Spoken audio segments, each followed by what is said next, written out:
Good morning, ladies and gentlemen. My name is the Vulgar Marxist.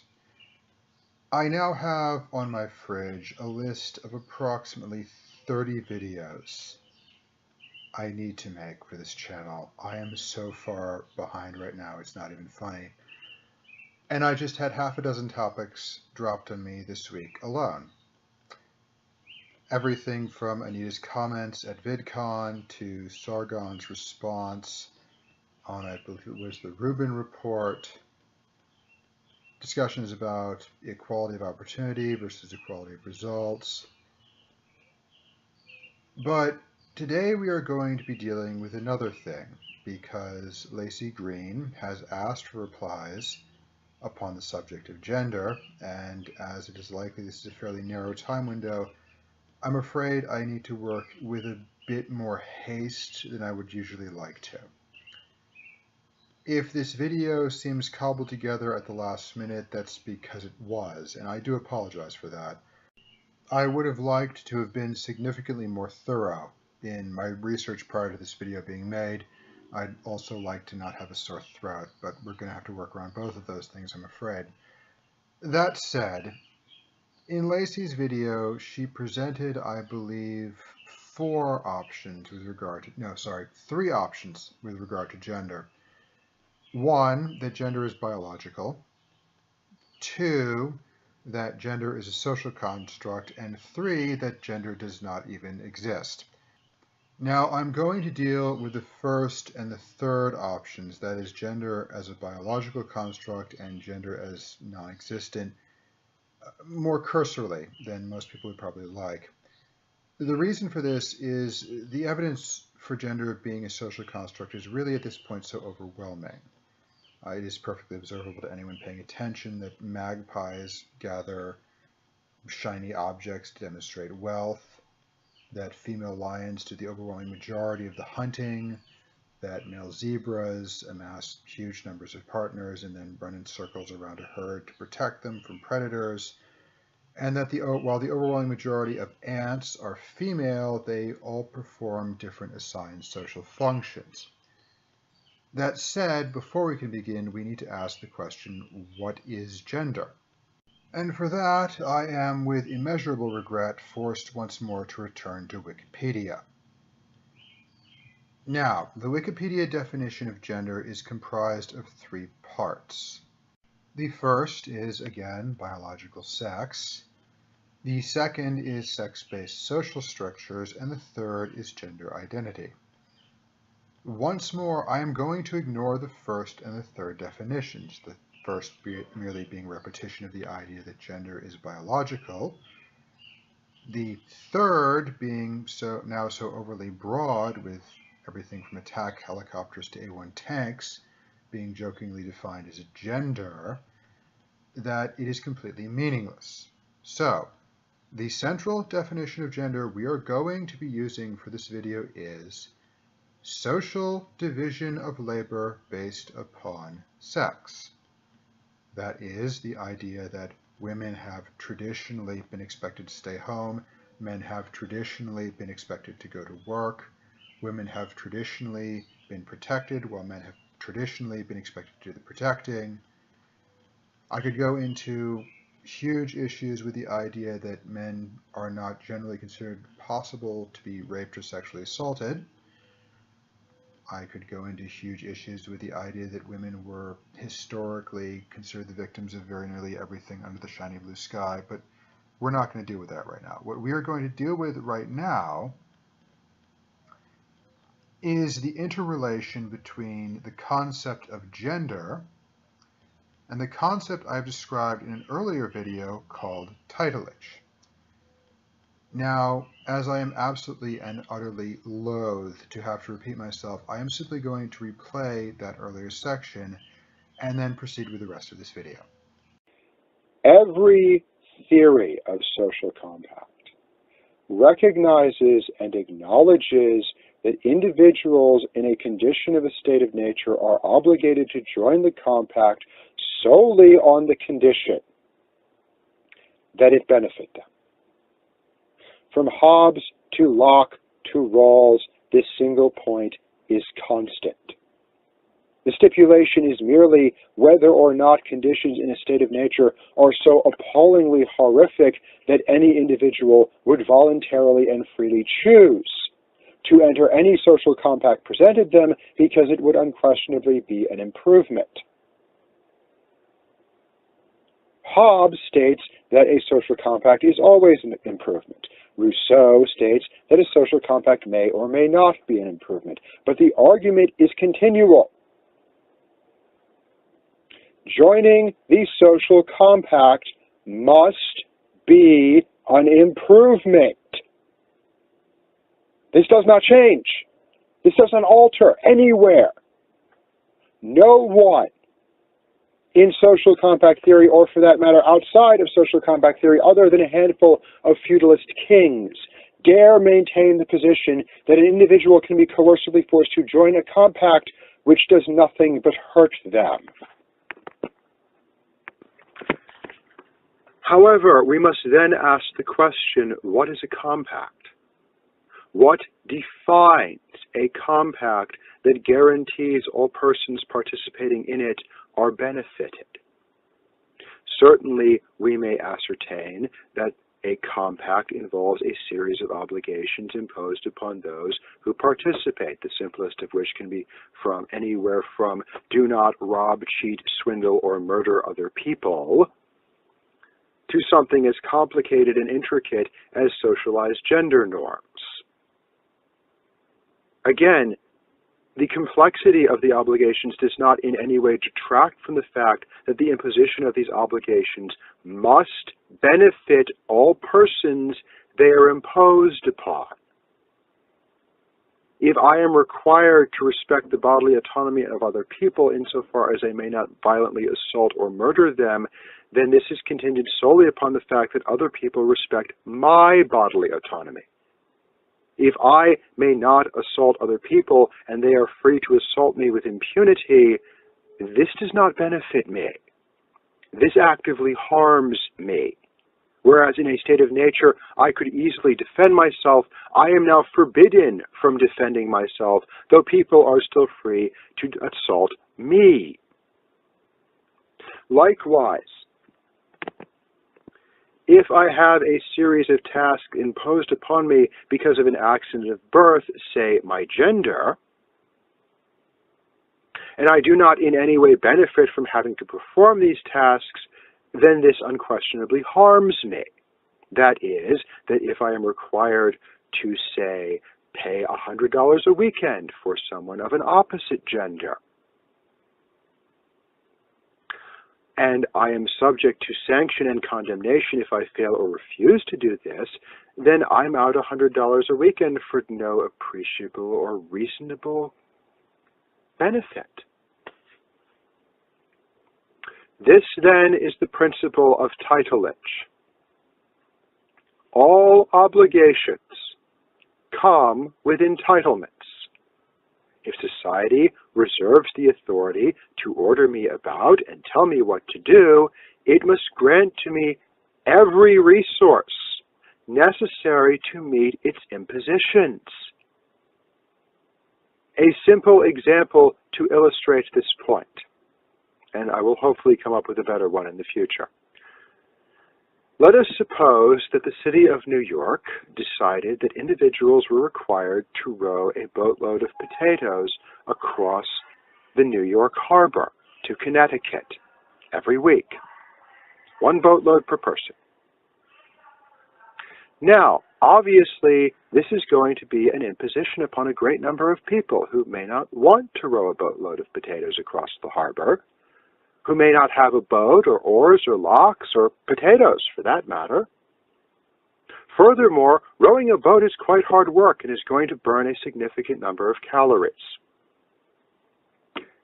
If the city of New York reserves the authority to tell people to row boatloads of potatoes across the harbor, then the city of New York is obligated to provide them with potatoes, boats, locks, oars, and a bagged lunch to replace the calories they have expended in their exertions. The concept of mutual and reciprocal benefit in all social relations now thoroughly covered, I would like to take a brief aside into the world of ants. Most of the species we have heretofore discussed, humans, zebras, lions, have two nominal gender roles per sex, or rather they have two gender roles and two sexes. Ants, on the other hand, have two sexes and, to anyone familiar at least with the game SimAnt, four gender roles, these being king, queen, worker, and soldier. Most people passingly familiar with the etymology of ants know that all workers and soldiers, in fact all ants other than the king, are biologically female. They have two X chromosomes. Only the king has a Y chromosome. However, it is likewise readily apparent that no one in their right mind is going to think that the breeding queen ant is going to perform the same work as the worker ants, nor that the worker ants with their small mandibles would ever be remotely capable of defending the colony the same way the soldier ants would. Worse still, if the queen were to attempt to defend the colony, she would almost certainly be killed, and as there was no longer a breeding queen, the colony would go entirely extinct. It is on this basis that I begin my thinking in the direction of the difference between biological sex and socially defined gender norms. That is, you can have multiple people with the same biological sex, but entirely different social standards applied to them, provided titleage is maintained. Which brings us to a series of images I have made demonstrating the relationship between gender and titleage. Now, in order to avoid accusations of traditionalism, I am going to begin with a gender quantrary. That is, a society like ants wherein not two, but four genders exist, and proceed to examine the interrelationship between the obligations imposed and the benefits received. Now, for the sake of this discussion, we're not going to go into details about the obligations themselves. We're not going to say, this person must stay home, this person must go to work, this person must protect, this person must be cared for. No. All we are going to do here is examine various possible formulations of what equality might or might not be. This first one is quite easy. All genders have three obligations, symbolized by the tools, and receive three benefits, symbolized by the presents, for completing them. That is, each and individual gender produces for itself the benefits it itself receives without needing to interact with any other gender in any way. All benefits and duties being equal in proportion and equal in number, we have here a very easy construction of perfect equality. However, this is not the only construction. This second construction is slightly more debatable. Certainly, if we count only the benefits being received by the various genders, this is the grossest inequality. Likewise, if we count only the obligations imposed upon the various genders, this is again the grossest inequality. However, if counted together, this might very well be considered equality by some. Each gender, again, receives a benefit directly and immediately proportional to the headaches and inconveniences imposed upon them. Though one gender receives only one benefit, they likewise only have to perform one obligation. Another gender burdened with 5 obligations receives proportionally 5 benefits. Now, I am not going to discuss at this time whether or not this is true equality. It is a form of equality among many possible forms. And though we may wish to equalize this further, as it would generally seem to be grossly unfair to genders 1 and 2, we can, I think, all agree that to a greater or lesser extent, some degree of equality is achieved by this construction of a social compact or socialized gender norms, whichever term you prefer. But let us go on to two constructions that very obviously are unequal.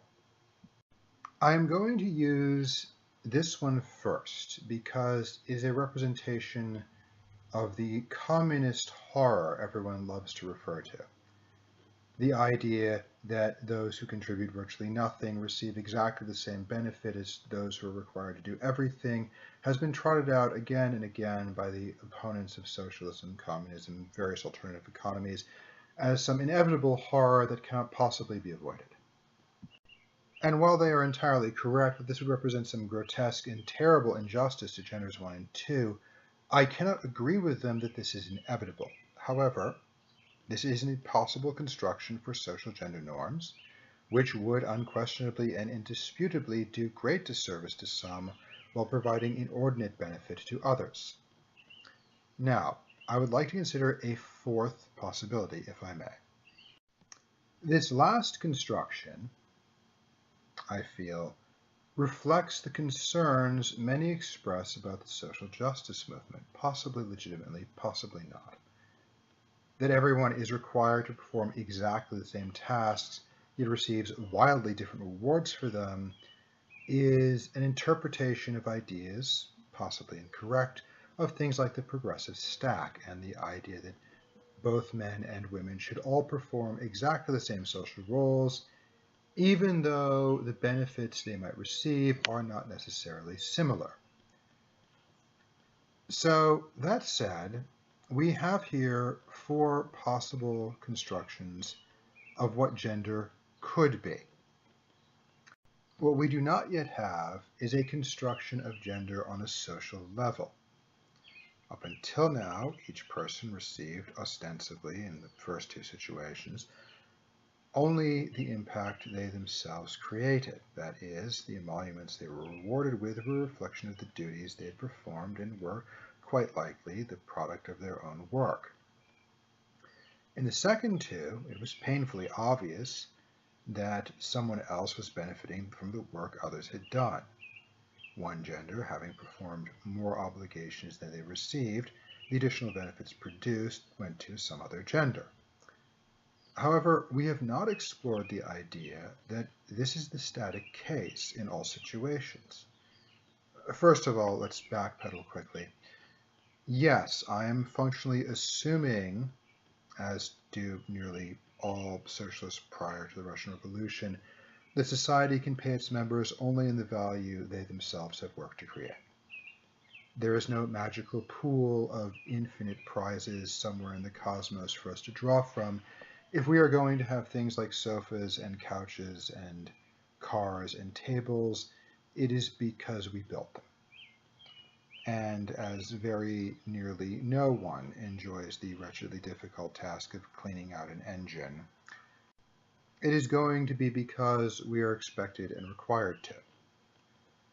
Now, proceeding with this construction, the benefits are color-coded by the gender which has produced them. That is, all of the red benefits are produced by gender number 1, all of the green benefits are produced by gender number 2, the blue benefits are produced by gender number 3, and gender number 4 produces a lone purple benefit. However, something very interesting is going on here. None of the genders are enjoying the benefits they themselves produced. The benefits of gender 2 are produced by gender 1. The benefits of gender 3 are produced by genders 1 and 2. The benefit of gender 4 is produced by gender 2. Gender 1 enjoys benefits from all three other genders. Now, a quick aside. This graphic amply demonstrates not only a reasonable construction of how socialized gender norms could be equitable and just, it also demonstrates why standpoint theory is a crock of shit. Consider. Gender 2 enjoys 4 benefits of gender 1, yet gives gender 1 only 2 benefits in return. From gender 1's standpoint, this might be construed as a gross injustice. Gender 3 and gender 4 enjoy a pair of benefits from gender 2, but do almost nothing for gender 2 in return, while both of gender 3 and 4's benefits are enjoyed by gender 1, who returns only a single benefit to gender number 3. Considered individually, with no broader social context, each of these genders would have every reason to believe they were being oppressed and exploited by at least one of the other genders. It is only when we consider the system as a unified whole that it becomes apparent no one is being exploited. It is merely that the benefits produced by some are not necessarily enjoyed by the people who are producing them, and that the people who enjoy the benefits do not necessarily receive them from the person they return benefits to. Which brings us to the issue of persons who claim to be transgendered, or are transgendered, or will be transgendered, whichever. If someone under this construction wishes to go from gender 1 to gender 4, that's entirely reasonable. They are continuing to produce a benefit proportional to the benefit they receive. If they wish to go from gender 3 to gender 1, that is again entirely reasonable. They are continuing to produce a benefit proportional to the benefit they receive. However, if someone wishes to create an entirely new gender, the benefits of this gender must unquestionably be produced by someone. How are we to fit this in? How are we to accommodate this new gender, who unquestionably will have to enjoy some benefit? Otherwise they would freeze or starve to death. I should not need to repeat the protonist construction that an isolated individual would die of starvation before putting the soil in the condition to yield them even the most meager living. In order not to freeze and starve, you must enjoy the benefit of civil society. This is inescapable. Even in the most primitive societies, you rarely, if ever, saw anyone wandering around by themselves. Worse still is the circumstances in which the gender expects to receive a benefit, but not have to produce anything because of the idea of historical oppression. That is, that because their group was not recognized within this construction, while they may claim a benefit from the construction, they need not contribute back towards the construction. This is quite obviously returning us back to the two previous examples we had, wherein persons were being asked to produce a benefit they in no way enjoyed a benefit in return for. So again, there is every reason, even if we assume the entirety of gender to be a social construct, to be very deeply concerned about people demanding new genders and not specifying what specifically these new genders are to do. Neither I nor anyone else in this debate has taken the time to do a full and exact tally of every obligation and every entitlement imposed upon and enjoyed by the genders currently within our society. This would be a Herculean task, and frankly, I don't have time for it. And the people who likely do have time for it, I am certain, have less than no interest in doing it. It is becoming increasingly and painfully obvious that the scenario I just sketched out for you, wherein one group of people are allowed to demand infinite benefits from everyone around them without having to do anything proportional in return, is quite possibly the end goal of this entire debate. And the term I have coined for that self-absorbed worldview is neo-feudalism.